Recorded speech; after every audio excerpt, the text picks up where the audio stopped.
So hello and welcome. तो आज हम लोग इस वीडियो में देखने वाले हैं क्लास 9th का सोशल साइंस का चैप्टर नंबर 16 का नेक्स्ट वीडियो। तो आज का वीडियो का जो हमारा टॉपिक है वो है organic farming, the experience of a farmer. हम लोग लास्ट वीडियो में देख चुके थे कि किस तरीके से सॉइल की जो फर्टिलिटी है वो ईयर बाय ईयर और क्रॉप बाय क्रॉप जो है किस तरीके से जो है डिक्रीज होते जा रही है करके। तो उसी में हम लोग एक एग्जांपल समझेंगे एक किसान के बारे में। उसने किस तरीके से जो है अपनी पूरी क्रॉपिंग सिस्टम को चेंज किया और उसको क्या क्या बेनिफिट हुए, इसको हम लोग ध्यान से समझते हैं। देखिए, नटवर भाई is a farmer who lives in Narisu village in Cuttack Orissa. Natwar जो है एक पर्सन का नाम है, एक फार्मर का नाम है, समझ लीजिए एक पर्सन का नाम है जो कि नारिसु गांव में रहते हैं। और ये कहाँ है? कटक में। और कटक कहाँ है? उड़ीसा में। He is a retired teacher and has been practicing organic farming for the last 20 years। ये जो है एक रिटायर्ड टीचर हैं और 20 साल से ये क्या कर रहे हैं? ऑर्गेनिक फार्मिंग जो है कर रहे हैं। देखिए, सिलेबस में इसको आपको जोड़ने का पर्पस ये है कि इन फ्यूचर आप लोगों में से जो भी चीज़ जो है फार्मर बनना चाहते हैं या किसान बनना चाहते हैं या इसी फील्ड में जो है अपना एंटरप्रेन्योरशिप स्टार्ट करना चाहते हैं, वो इससे जो है लेसन ले सकते हैं कि किस तरीके से जो है ऑर्गेनिक फार्मिंग के थ्रू ही जो है क्या किया जा सकता है, बहुत सारी चीजें जो है बदली जा सकती है। He feels that organic farming can produce the same amount of crop as that from high yielding variety। इन्होंने ये फील किया कि ऑर्गेनिक फार्मिंग से उतना ही प्रोडक्शन किया जा सकता है जितना हम लोग हाई क्वालिटी या हाई यील्ड के वैरायटीज से जो है प्रोड्यूस कर सकते हैं। In fact some varieties of crop that he grow yield over 20 quintals पर एकड़। उन्होंने ये भी देखा कि कुछ वैरायटीज तो ऐसी होती हैं जो कि पर एकड़ उनको 20 क्विंटल से भी ज्यादा का प्रोडक्शन जो है क्या करती हैं, देती हैं। नटवर भाई does not use chemical fertilizer and pesticides in his farm. Natwar भाई जो है जब वो अपना एग्रीकल्चर करते हैं, क्रॉप का प्रोडक्शन करते हैं, तो वो उसमें जो है केमिकल जो फर्टिलाइजर्स होते हैं और जो पेस्टिसाइड्स होते हैं उसको वो नहीं डालते हैं। Instead, he uses natural and organic fertilizer and pesticides such as cow dung। वो केमिकल के बदले क्या करते हैं? जो नेचुरल और जो ऑर्गेनिक फर्टिलाइजर हैं और जो पेस्टिसाइड हैं, जैसे गाय का जो गोबर है, उसको क्या करते हैं? वो यूज करते हैं। Even though this technique requires much more effort, he has to spend less money since purchased inputs are few. अब इसमें थोड़ा सा स्टार्टिंग में खर्चा ज्यादा होता है क्योंकि सब चीजें आपको मैनेज करनी पड़ती है, लेकिन बाद में जो है वो चीजें आपको क्या करती हैं? बेनिफिट जो है प्रोवाइड करती हैं। अब देखिए इनकी लाइफ जो है कैसे बदली या इन्होंने कैसे जो है ऑर्गेनिक फार्मिंग स्टार्ट की, इसको हम लोग समझते हैं। Natwar Bhai was earlier a modern farmer, lured into it by officials and traders using high-yielding varieties, chemical fertilizers and pesticides। Natwar भाई जो थे, जैसे आज के प्रेजेंट डेट में जो मॉडर्न फार्मर हैं, ये भी बिल्कुल उसी तरीके से ही थे। ये भी क्या करते थे? अपने खेतों में जो है हाई यील्डिंग वैरायटी सीड्स का यूज करते थे, केमिकल फर्टिलाइजर्स का यूज करते थे, पेस्टिसाइड्स वगैरह क्या करते थे? ये यूज करते थे। One day while watching a labour spray क्या है, carbofuran, a high toxic pesticide, he was horrified to see him stagger and collapse. ये क्या कर रहे थे? अपने खेत में जो है एक मजदूर से जो है क्या करवा रहे थे? दवा का छिड़काव करवा रहे थे। ठीक है, कार्बोफुरान एक टॉक्सिक पेस्टिसाइड है, उसका छिड़काव करवा रहे थे। फिर उन्होंने देखा कि उनका जो मजदूर है जो उनके खेतों में ये सब डाल रहा था, वो अचानक से बेहोश होकर जमीन पर क्या हो गया? गिर गया। Rushed for treatment, the worker survived, but not Natwar Bhai's faith in the new agriculture। उसको तुरंत हॉस्पिटल ले गया गया, उसको ट्रीटमेंट कराया गया, वो वर्कर जो है सरवाइव कर गया। लेकिन नटवर भाई का जो बिलीफ है इस एग्रीकल्चर से, वो स्पेशली क्या हो गया? खत्म हो गया। Especially after the laborer told him, I could not breathe, my head was reeling after having buried the remaining stock of carbofuran in a pits in his field। जब इनका दिमाग जो है थोड़ा सा और खराब लगा, इनको बोल सकते हैं, जहां पर इन्होंने जो है ये सुना कि उनका जो फार्मर है वो बोला कि अब जो है मैं ब्रीथ नहीं कर पा रहा हूं और मेरा जो सर है वो बहुत ज्यादा दर्द कर रहा है, फटा जा रहा है करके। ठीक है, तो जो दवा जो वो छिड़क रहा था, उनका जो लेबर है उसको जो है, जिसका नाम क्या था? कार्बोफुरान था। इस दवा का जो बचा हुआ था, इसको उसने क्या किया? नटवर भाई ने अपने खेत में इसको गाड़ दिया। नटवर भाई saw dead snails, snake and the frogs floating in the water that has accumulated there। I immediately wondered what would be happening to the earthworms and microorganisms that I knew kept the soil alive। Natwar भाई switched to organic farming completely. तो वो जो बचा हुआ carbofuran था उसको उन्होंने क्या किया, अपने खेत में गाड़ दिया।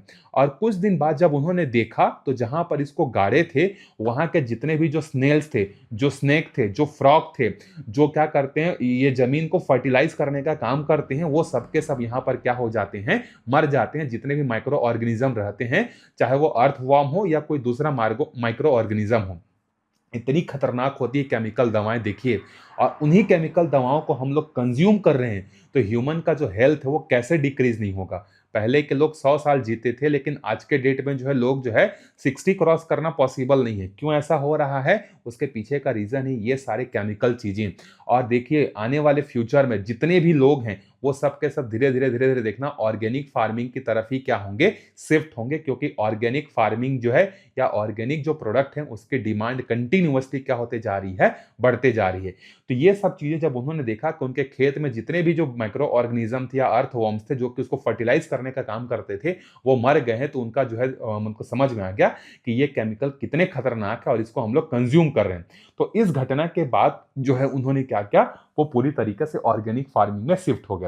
और ये जो कहानी है ये adapted from a new rice everyday, Ashish Kothari, the Hindu. 9 दिसंबर 2012 को द हिंदू न्यूज़पेपर में जो है ये आर्टिकल जो है क्या हुआ था, पब्लिश हुआ था। वहीं से इसको क्या किया गया है, लिया गया है।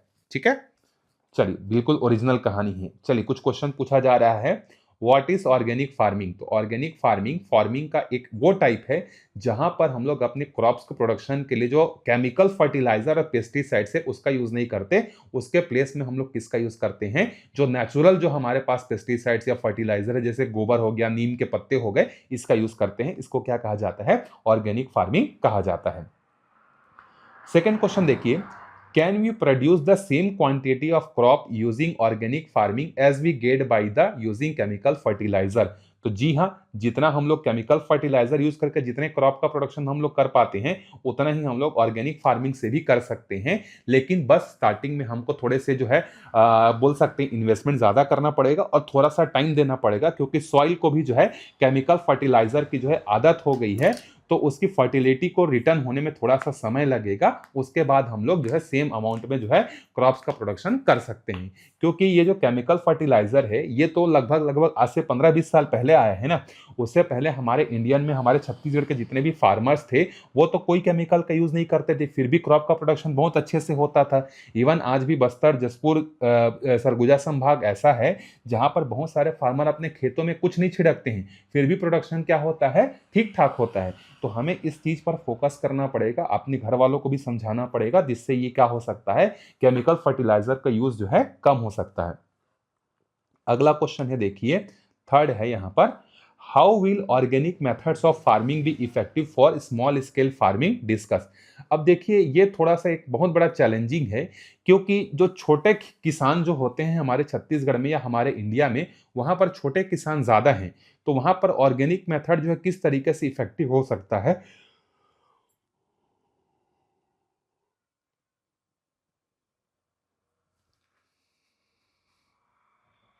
ये जो है डिस्कशन करने के लिए कहा जा रहा है।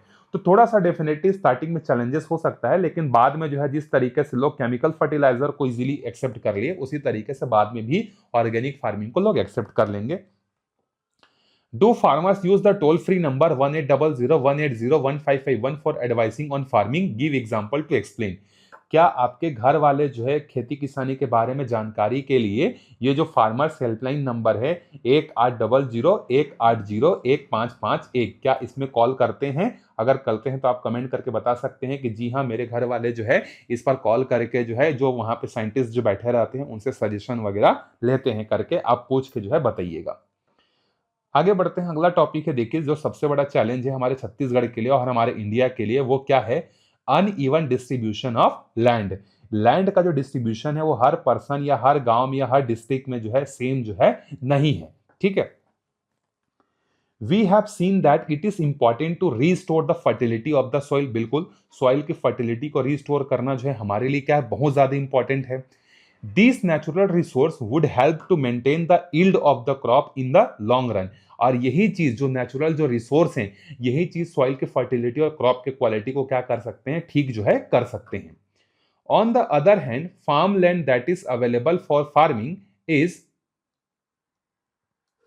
Mostly distributed unevenly. जहां पर एक तरफ हमें सॉइल के फर्टिलिटी को रिटर्न करनी है, वापस करनी है, वहीं पर जो लैंड का जो डिस्ट्रीब्यूशन है, चाहे हमारे छत्तीसगढ़ में हो चाहे हमारे इंडिया में हो, वो बिल्कुल कैसा है, अनइवन है। बिल्कुल एक तरीके से कहा जाए, किसी के पास बहुत ज्यादा जमीन है, किसी के पास बहुत कम है, किसी के पास तो है भी नहीं।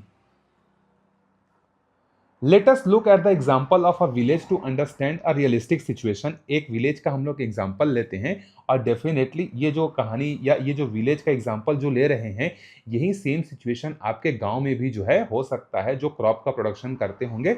जो सिटीज में रहते हैं उनके लिए तो थोड़ा सा मुश्किल है समझ पाना, मतलब समझ पाना मुश्किल नहीं है कि रियलाइज कर पाना अपने आसपास ऐसा है कि नहीं, लेकिन जो गाँव में रहते हैं डेफिनेटली वो इस चीज़ को समझ सकते हैं कि उनके गाँव में भी सेम सिचुएशन है। एक विलेज है, this village has 450 families of farmers. उस गांव में जो है 450 फार्मर्स की फैमिली है। Out of this 60 families have more than 2 hectare of land. और उस 450 फैमिली में से 60 फैमिली ऐसी हैं जिनके पास जो है 2 हेक्टेयर से जो है क्या है, ज्यादा जमीन है। 2 हेक्टेयर अगर इसको एकड़ में कहा जाए तो 4-5 एकड़ मान लीजिए। This 60 farmers are medium and large farmers. इनको हम लोग क्या बोलते हैं, ऐसे फार्मर्स या ऐसे फैमिलीज जिनके पास 2 हेक्टेयर से ज्यादा होती है, ऐसे फार्मर्स को कहा जाता है मीडियम एंड लार्ज फार्मर्स जो है कहा जाता है। There are 240 families of small farmer who have less than 2 hectares of land each. और ऐसे फार्मर्स जिनके पास 2 हेक्टेयर से कम जमीन होती है उनको कहा जाता है स्मॉल फार्मर्स जो है कहा जाता है। और इस गांव में उसकी संख्या कितनी है, 240 है। This small piece of land is passed on among the members of the family from one generation to other generation। और यही छोटे छोटे जमीन एक पीढ़ी से दूसरे जनरेशन में क्या होती है, ट्रांसफर होती है। जैसे एक पर्सन है, उनके पास 5 एकड़ जमीन है और उनके 2 बेटे हैं, तो फिर वो दोनों में बंटवारा हो जाएगा तो 2.5 एकड़ हो जाएगा। या एक लौता बेटा है तो वही 5 एकड़ अगले जनरेशन को शिफ्ट होगा।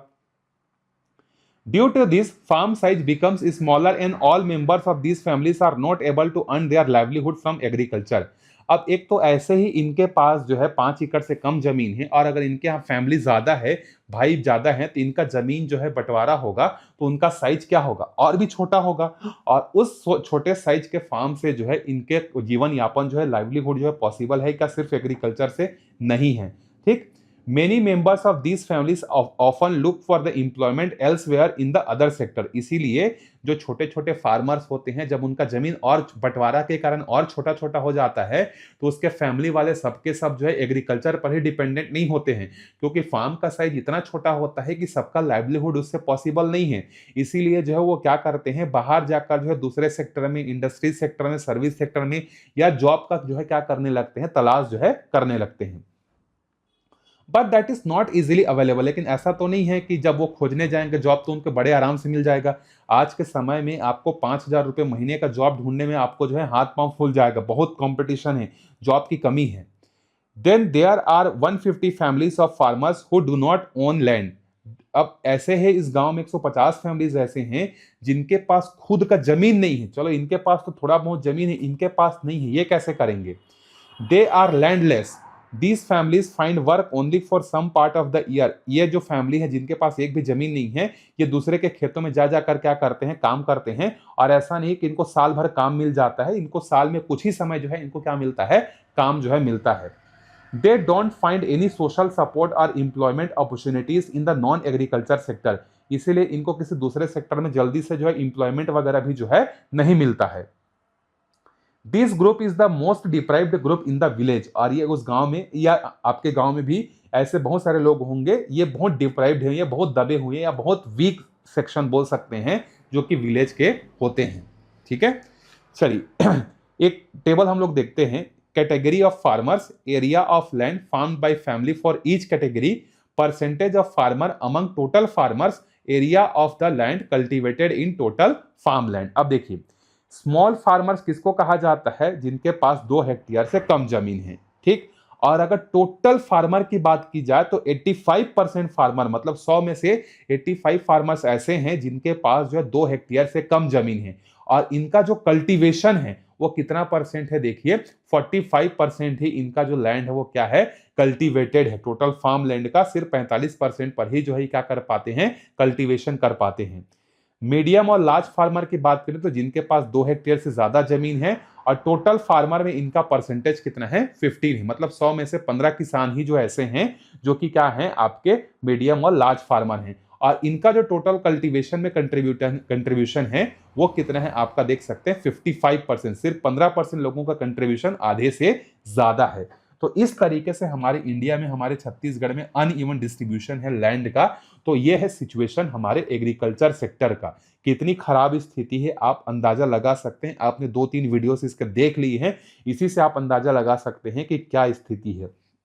तो कितनी इंपॉर्टेंट है ऑर्गेनिक फार्मिंग, कितनी इंपॉर्टेंट है लैंड का अनइवन डिस्ट्रीब्यूशन होना, ये सारी बातें आपको इसीलिए समझाई जा रही है क्योंकि आप आगे चलकर जो है क्या करेंगे, हो सकता है कि आप में से कुछ अच्छा काम करके इस प्रॉब्लम का सॉल्यूशन भी जो है ढूंढ लें। ठीक है, तो कैसा लगा वीडियो जरूर बताइएगा। मिलते हैं अगले वीडियो में, तब तक अच्छे से पढ़ते रहिए। Bye bye.